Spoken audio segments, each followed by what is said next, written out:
Hello, everyone. Welcome back to our comparative analysis strategy class. Well, this is going to be our last session. So let's talk about the CRM. And the first thing that I would like to go through is that actually a CRM stands for Customer Relationship Management. Okay. It's important that you know that all data that you're doing while having an interaction with your customers need to be sustained. And of course, at the end, what are the advantages of using correctly that data? Okay, that particular data. So here we can see which products are more consumed, what's the average, what is the investment that we're doing in order to obtain a customer for the first time, what's the whole value of a customer in the long term, the sales, the length, the time that it's taking us to do a specific sale, and of course, when I'm expecting to get back the payment of our investment. Remember that getting a new customer involves an investment.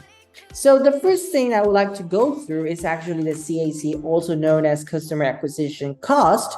And particularly, this is important because we need to know what's the amount, what's the number, okay, about the investment that we're doing in order to get a new customer, okay, a new client.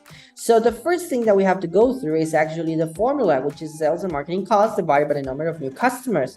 Here, what we have to evaluate is that, well, how many customers did I get because of the strategy? In this case, it's 15,000 new customers. And we can see that there are going to be a lot of outcomes or maybe investment or efforts that the company will be doing, but in this case we'll be using only the ones that relate with marketing and sales, which in this case the only one that won't be considered is actually administrative expenses. The rest must be summed up and then divided by the 15,000 new customers. So if we add up, it's going to be 280,000 divided by 15,000. Okay, so just remember this because the CAC, and it's important. Well, the CAC stands for what? It's a number. It involves a monetary aspect. The CAC will be 18.66 per customer. Okay, and the next thing is like, well, how can I do in order to reduce my CAC? Just remember the formula, either because you are increasing the number of new customers or because you are decreasing your costs. Okay, your marketing and sales. The next thing is known as the CLV, or customer lifetime value. And for that, we can see that, I mean, this is not a poetic thing. Customers have a worth, a value, okay? And for that, we have to know specifically what is that value. So here, what we can see is that we can detect which is the investment, or at least the consumption that customers are doing annually, which in this case is 10,000 pesos per year. And we also need to know how many years do they stay with us on average. Even companies such as Netflix, they know in advance that, and they prevent and they present, okay, a better effort in order to increase what? Of course, the expected amount of years. Once we get the result, which in this case is going to be 10,000 multiplied by 3 years, it's going to be 30,000. And then we're going to subtract the investment that we had to do in order to get them for the first time. So in this case, you're going to reduce the 550 pesos. So what's the CLV value of those ones? Well, it's going to be 29,450 pesos. Here, why it's important to know about the CLV? Because again, when we are having a marketing issue, or at least something that involves attracting new customers, well, we have to know what's actually the value of keeping a customers. Why do we have to do loyalty programs? Okay, and of course, how do we increase the CLV? Which in this case, we can see multiple things. Could be because we are increasing the amount of years, we're increasing the consumption per year, or maybe we are subtracting, reducing the CAC. But I would have to be honest. Be careful about reducing the CAC, because remember that getting a new customer must be seen as an investment rather than an expense. And what happens if we reduce too much, maybe we won't be getting as many customers because we are not putting effort on the first approach. Remember, the first image involves a lot of thinking. And of course, why do we have to do loyalty programs? I mean, that's another important thing. That's the key aspect of why we keep those programs in order to maintain our customers as long as possible. Another thing is length of sales average, which here, it's not a difficult thing. The only thing that we have to analyze is actually making an average. For that, we have to add up all the transactions in time, but careful about this. The thing is that you need to see, okay, the time must be equal. If we're doing that, all transactions must be evaluated in weeks, well, all of them will be weeks.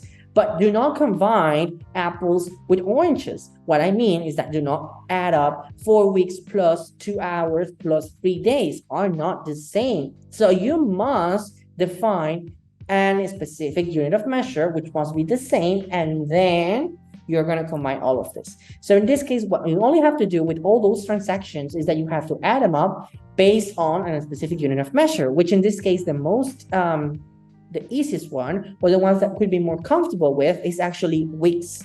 So once we have all of this, we can see that the LSA, or length sales average, is actually, of those 9 sales, are 4.4 weeks. Why it's important to know about the LSA if it's just too easy just to add up and divide by the number of transactions? Because we can detect which ones are out of our average, and we have to analyze why that one in particular had a higher rate and why the other ones didn't. Sometimes it's going to be something that we can control. Other times will be something that is unexpected. But the thing here, and if you go back to this previous slide, we can see that the only one that somehow are outside of that average is actually transaction 4 and transaction 5.